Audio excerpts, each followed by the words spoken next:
Salut et bienvenue sur les chaînes YouTube du web magazine Le Vélo Urbain. Alors on est en automne, hein. C'est bientôt l'hiver même, et ça fait déjà une semaine qu'on a un temps de merde dans la brume, donc désolé pour les images, hein. Ça sera pas des images avec du soleil, mais bon, je ne pouvais pas attendre plus longtemps pour te présenter ce petit vélo. Et quand je dis ce petit vélo, c'est plutôt un bon petit gros vélo, tout suspendu de 20 pouces, de type chopper, avec un moteur de 250 watts. C'est le Evercross EK30, rien que ça. Donc c'est un vélo d'usine bridé à 25 km/h pour respecter la législation française. Et niveau autonomie, il est vendu pour faire 60 km. C'est ce qu'on va tenter de savoir aujourd'hui. Il se vend actuellement à 899,99 € et grâce à moi, tu auras un code de réduction. Je te mets le lien également dans la description. Je crois que tu peux gagner jusqu'à 100 € d'économie grâce à mon code. C'est plutôt bien, surtout en ce moment. C'est pourquoi dans cette vidéo, je te propose de voir ensemble ses caractéristiques, de voir son unboxing, de le parcourir en détail, de le tester sur route et sur tout chemin. Et à la fin, je te donnerai mon avis ainsi que ma conclusion. C'est parti, générique. Bon, histoire de savoir à qui on a affaire, je te propose de voir ensemble ses principales caractéristiques. Donc comme je te l'ai dit, c'est un moteur de 250 watts pour respecter la législation française et c'est un moteur roue arrière associé à un capteur de pédalage. Il est disponible en noir uniquement et il peut supporter une charge jusqu'à 150 kg, donc tu peux aussi être à deux sur ce vélo, c'est pour ça qu'il a une selle tout en longueur également. Il pèse 42 kg, ce qui en fait vraiment un bon gros pépère, hein. Franchement, il est lourd. Il n'a pas de manette d'accélération, mais par contre, il a un petit truc en plus qui est sympa. Il a déjà un sticker paravol. En cas de vol, je t'ai écrit un article là-dessus sur le vélo urbain. Je te mets le lien dans la description. Voilà pour les grandes lignes. Alors voici quelques informations supplémentaires également concernant ce petit fat bike électrique. Le vélo fait 173 cm de long par 117 de haut. Tu as un super rangement en dessous qui fait un peu comme un panier et donc c'est vachement bien parce que tu peux mettre par exemple ton antivol, tu peux mettre des petits accessoires, ton sac à main ou autre. Donc je trouve ça vraiment super bien, c'est une super bonne idée. Par contre, tu n'as pas de porte-bagages arrière, tu as cette grande selle. Et du coup, tu peux pas mettre de sacoche. Donc pour en faire un vélo taf, t'es obligé de faire comme moi et de mettre un sac à dos. Ça, c'est un peu dommage. Tu as des garde-boue super stylés. C'est pas évident à mettre, mais en tout cas, ils sont vraiment top de chez top. Et ils protègent super bien aussi des éclaboussures. Et enfin, tu as une béquille latérale, tout ce qu'il y a de plus classique. Même si je t'avoue, sur ce genre de vélo, j'aurais bien voulu avoir une béquille centrale, vraiment pour rappeler un peu les chapis ou les scooters. Maintenant, unboxing. Alors quand tu achètes le vélo, tu le reçois dans un énorme carton hyper lourd qui fait, il doit faire 50 kg le carton. Bon, en tout cas, à l'intérieur, t'as le vélo qui est hyper bien protégé avec plein de mousse. Enfin bon, les blocs de mousse, c'est des blocs en polystyrène, donc c'est un petit peu dommage. C'est pas très écolo et puis en plus, t'en fous vraiment partout. Donc ça, c'est un peu dommage. Mais bon, c'est un détail. Tu as également tous les accessoires qui vont bien à l'intérieur. Tu as un antivol qui a le mérite d'exister. Tu as une pompe du même genre, la sonnette, des outils, des pédales, le chargeur et la notice en français. Ça, c'est pas mal. Par contre, c'est à toi de mettre pas mal de petites choses en place comme le guidon, les pédales par exemple, le garde-boue, le feu avant, etc., etc. Mais bon, au final, c'est pas super compliqué. Dis-toi qu'il m'a fallu 30 minutes à peu près pour monter complètement le vélo. Alors avant d'aller tester le vélo, il faut bien évidemment charger la batterie. Donc c'est une batterie lithium-ion de 250 watts, 48 volts et 15 ampères heure. Pour cela, tu dois la connecter au chargeur qui lui fait 2 ampères et 54,6 volts. C'est un type de chargeur, tout ce qu'il y a de plus standard. Soit tu le fais directement sur le vélo en soulevant le petit capuchon et en pluguant le chargeur, ou alors tu enlèves la batterie à l'aide de la clé qui ne sert pas à démarrer le vélo et tu la recharges tranquillement chez toi. Sur la batterie, tu as une jauge de puissance qui est pas mal du tout et dis-toi qu'il faudra quand même entre 7 et 8 heures pour recharger complètement la batterie, donc ça prend du temps. Donc un petit conseil, dès que tu as fini ta session ou ton vélo taf ou ta balade, recharge directement ta batterie ou fais-le la nuit, comme ça tu pourras repartir avec une batterie pleine lors de ta prochaine session. Et tiens, toi, derrière ton écran, si jamais tu veux me soutenir et m'encourager à faire toujours plus de vidéos, je t'invite à liker, à mettre un petit pouce vers le haut, c'est le bouton juste en dessous. Ça va favoriser l'algorithme YouTube à mettre plus facilement cette vidéo en avant et donc la chaîne. Et c'est ce qui me permettra de te proposer toujours plus de contenu. Alors par avance, je te remercie. Alors maintenant, comment interagir avec les paramètres du vélo? Car oui, tu peux changer pas mal de petites choses sur celui-ci et l'améliorer. Donc pour commencer, pour accéder aux paramètres, tu appuies sur le bouton plus et moins en même temps. Ensuite, tu as P01, ça c'est la luminosité de l'écran. 1, 2 ou 3, 3 c'est le plus éclairé. P02, c'est pour passer des kilomètres aux miles. Donc nous on veut les kilomètres.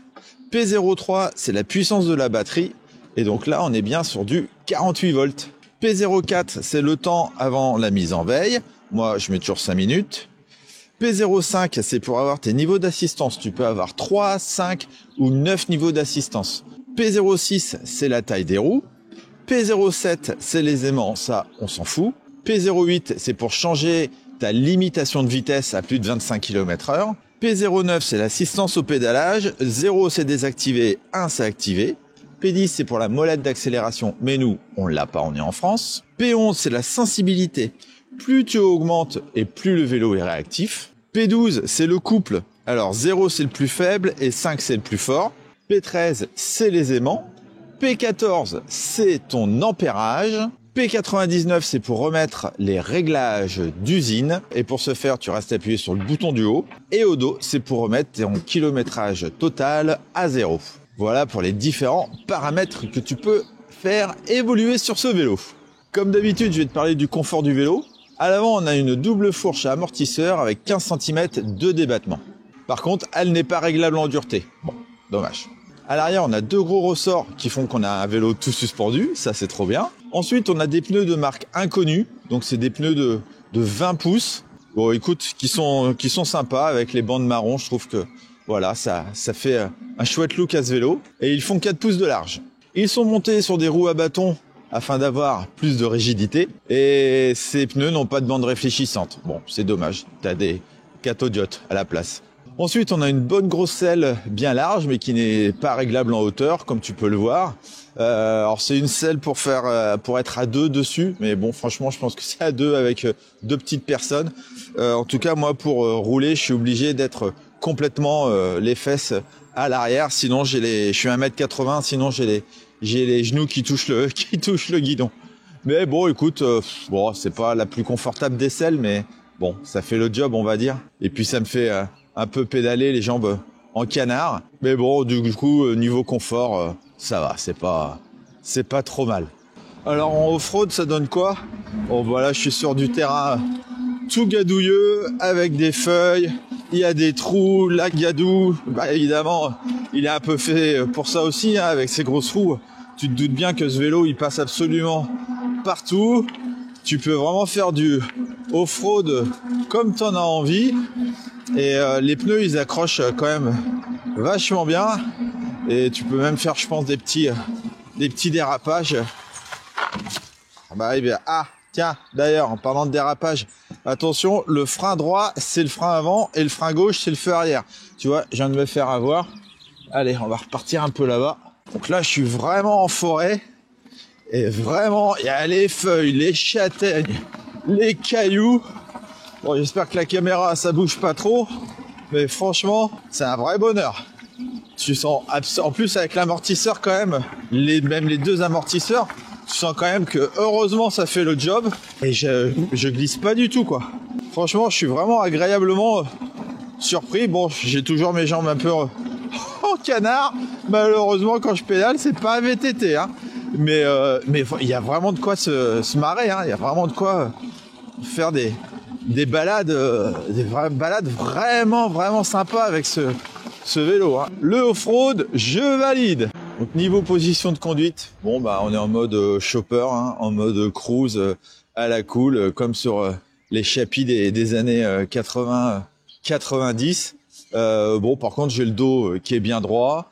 Bon, je suis un peu les jambes en canard, même si la selle est quand même pas super large. Mais en tout cas, je suis bien assis, un peu comme dans un fauteuil, mais j'ai les jambes vraiment très très pliées. Moi, je fais 1m80 et bon, voilà, c'est pas fait pour les gens qui font 1m90 ce vélo, hein, on va se le dire clairement. Mais c'est plus pour les gens qui sont pas très grands. Je pense que pour eux, ça sera nickel. Et je suis en léger appui sur les poignées ergonomiques. Alors, c'est des poignées en caoutchouc semi-rigides. Écoute, ça fait le job, c'est des poignées ergonomiques, moi je trouve toujours ça bien en tout cas. Et puis le guidon, tu peux le régler quand même en inclinaison, tu peux pas le régler en hauteur, mais tu peux le régler en inclinaison. Donc tu peux optimiser un minimum ton poste de pilotage. Donc au final, voilà, pareil, on est niveau position de conduite, on est dans la moyenne. Allez, maintenant on va tester les freins. Donc je vais mettre assistance 3, rouler jusqu'à 25. Donc j'ai des freins mécaniques à l'avant et à l'arrière, de marque inconnue, et ils sont associés à des disques de 160 mm. Allez, hop, là, ça y est, je suis à 25, c'est parti. Écoute, 2,50 m, c'est vachement bien, hein. Alors, ils payent pas de mine ces freins, mais ça fait le job.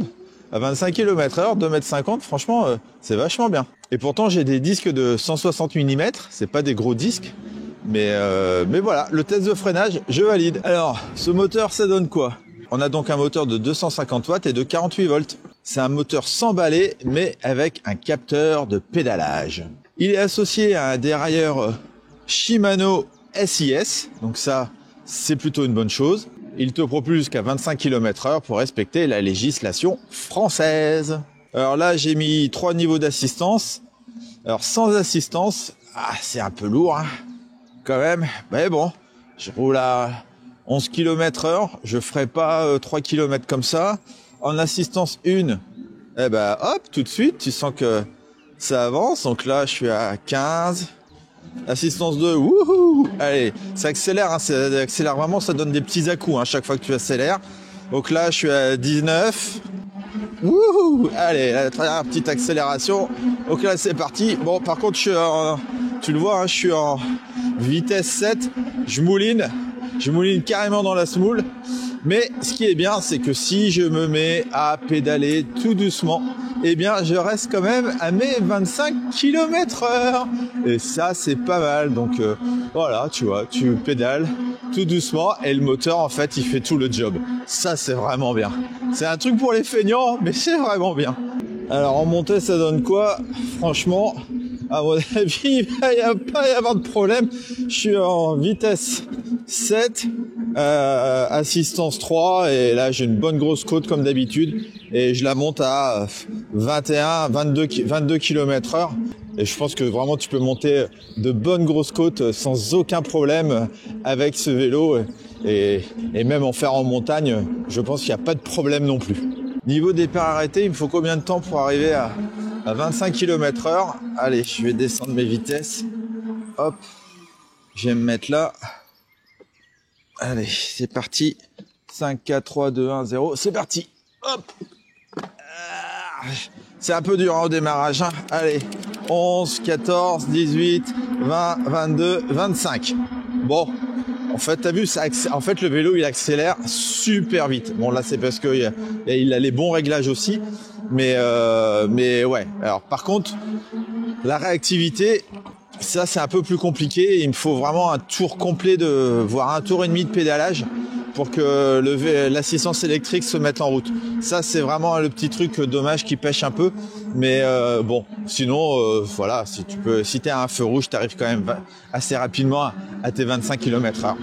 Allez, maintenant, parlons du poste de pilotage. On a donc un cintre de type BMX, hein, qui fait 70 cm et qui est réglable uniquement en inclinaison. Tu as bien évidemment les poignées ergonomiques dont on a parlé tout à l'heure. Finalement, heureusement que je suis quand même pas trop en appui dessus parce que sont quand même relativement durs. On a des leviers de frein mécaniques. Bon, t'as vu, c'est pareil, ça freine, ça fait bien le job, même si c'est de marque inconnue. Écoute, ça reste des leviers de frein basiques. À gauche, on a la sonnette. Et ça, c'est une vraie sonnette et donc ça fait plaisir. On a également le contrôleur qui te permet d'allumer ou d'éteindre le vélo, de changer tes 3, 5 ou 9 niveaux d'assistance. En restant appuyé sur le bouton du haut, ça te permet d'allumer ou d'éteindre tes phares. Si tu restes appuyé sur le bouton du bas et tu actives le mode Walk Assist. Concernant le phare avant, donc tu as un gros phare LED ultra puissant. Malheureusement, moi je crois que j'ai qu'une lampe qui s'allume sur les deux, il faudra que je vérifie. Et puis tu as également le feu arrière, donc les deux sont connectés à la batterie, donc ça c'est bien, t'as pas besoin de les recharger. Et en plus le feu arrière fait feu stop, et donc ça c'est encore mieux. Au milieu, on a le display en couleur. Alors la marque, c'est un Chagzhou. Bon, inconnu au bataillon. Dessus, tu peux voir ton niveau de batterie, ton niveau d'assistance, si tu as les phares ou pas d'allumés, ta vitesse, ton kilométrage de trip, ton kilométrage total, ta vitesse moyenne, ta vitesse max, etc., etc. Bref, tu as toutes les informations possible et imaginable qu'on peut avoir sur un display, mais franchement il est sympa, il a un look cool.